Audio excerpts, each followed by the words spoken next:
Lesson 2-5 discusses solving inequalities with variables on both sides. So let's start with example 1. As you can see, you've got x on the left, 3x on the right. So you want to draw your line, and you have a choice. You could either subtract x from both sides, or you could subtract 3x from both sides. Either way, it doesn't matter. I always like to teach subtracting the smaller because we avoid a negative coefficient. And so I think I'm going to show you that on this one, because then it shows you what to do if all of your variables disappear on one side. So if I decide to move the x by subtracting it from both sides, the x's completely cancel on the left, and if everything cancels out and you have nothing left, you have to give it 0 as a placeholder. So the left side has a value of 0, less than 3x minus an x is 2x's plus 8. So now you want to get the 2x by itself, so you have to get rid of positive 8 by subtracting 8 from both sides. Negative 8 is less than 2x. Still focusing on the x, we need to undo 2x, so we're going to divide both sides by 2. I have not divided by a negative, so I do not flip the inequality sign. So negative 8 divided by 2 is negative 4, less than x. So there's your solution. And if we were to just do a quick sketch of the graph, my boundary point negative 4 would be in the middle, negative 2 and 0, and this would be negative 6. So we would have an open circle at 4 because there is no equals to.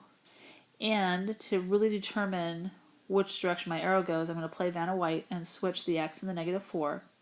As soon as I switch the x and the negative 4, I want to flip that inequality sign to a greater than sign. So now, graphing, x is really greater than negative 4. This looks like an arrow pointing to the right, so we're going to graph an arrow to the right.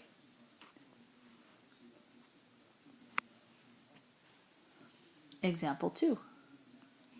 On this example, before we can think about moving all the x's on the left side or the right side, we have to break out this x from jail.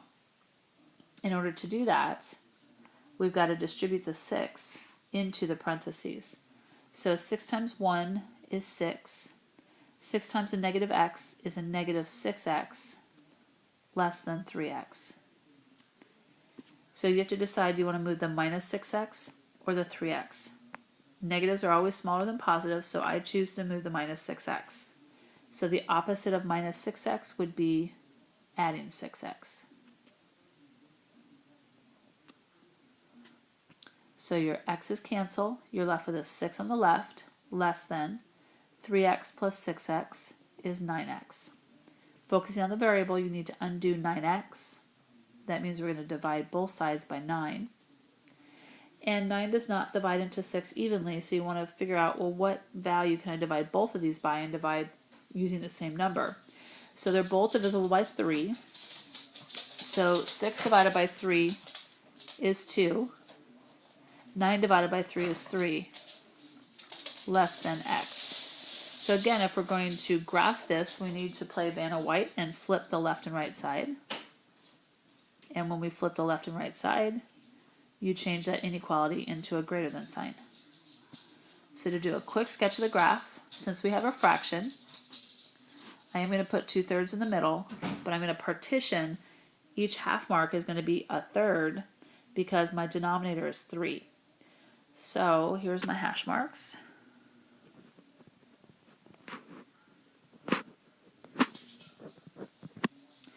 So here, if this is 2/3 here, counting backwards, this would be 1/3, this would be 0. So I'm going to label this as 0. So if this is 2/3 going to the right, this is 3/3. So I'm going to label this as 1. And then every third, so 1 1/3, 1 2/3, 1 3/3, which means that that's 2. So every third hash mark is a whole number. So if I go backwards,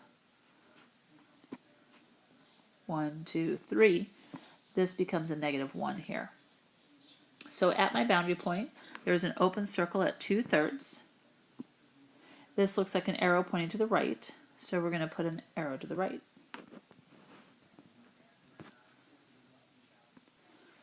For the next set of examples, we're going to look at no solution and all real number solutions. So what happens when your variables completely cancel out or drop out?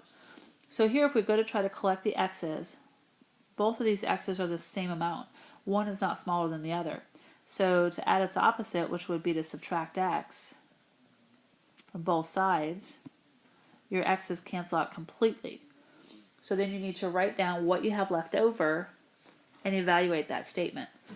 So on the left I have a 5, greater than or equal to, and on the right I have a 3. You need to determine, is 5 greater than or equal to 3? Is that a true statement or a false statement? Because 5 is indeed greater than 3, I don't know why I'm writing that. Weird. It is a true statement. So since it's a true statement, that means any number that you can think of for x, positive, negative, 0, fractions, decimals, any number you can think of for x is going to make this a true statement. So therefore your solution would be all real numbers, which means any number you can think of. For example 2, before we can solve for x, we have this x imprisoned in parentheses here, so we're going to have to distribute the 2 before we can ever decide to move any values. So we're going to multiply that 2 into the parentheses. 2 times x is 2x. 2 times 3 is 6, less than 5 plus 2x. So now you have a variable on both sides. Both happen to be 2x. One is not smaller than the other. So to undo a positive 2x, we're going to subtract 2x from both sides. And the variables completely drop out. So write down what you have left, and you're going to look at it and determine, is that a true statement or not? So this says 6 is less than 5. True or false? Well, 6 definitely is not less than 5, so this is false. So if you get a false statement, you have a no solution.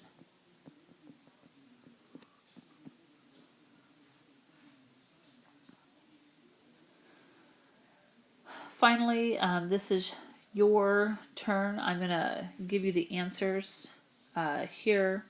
So if you will turn off the video, work the problem separately on a piece of paper, then I'll list the answers here for you. And then turn back on the video.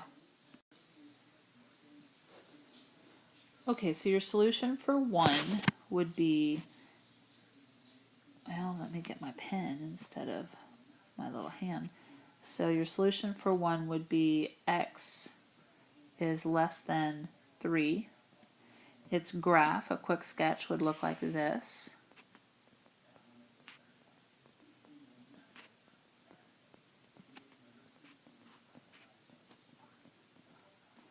So you would have an open circle at 3 and an arrow to the left. Nice arrow, right?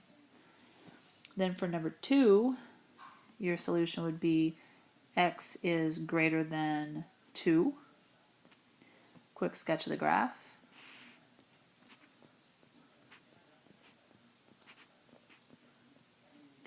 So you would have an open circle at 2 and an arrow to the right.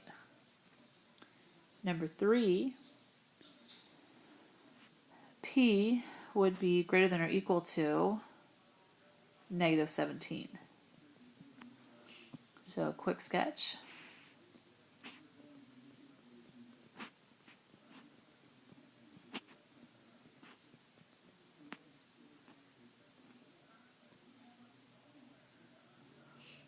So we're going to have a closed circle because of the equals to at negative 17 and an arrow to the right. And finally, number 4, you end up with the inequality, because the variables drop out, of 4 is less than 2, which is a false statement. So therefore you have no solution. And then to graph a no solution, you essentially have an empty number line.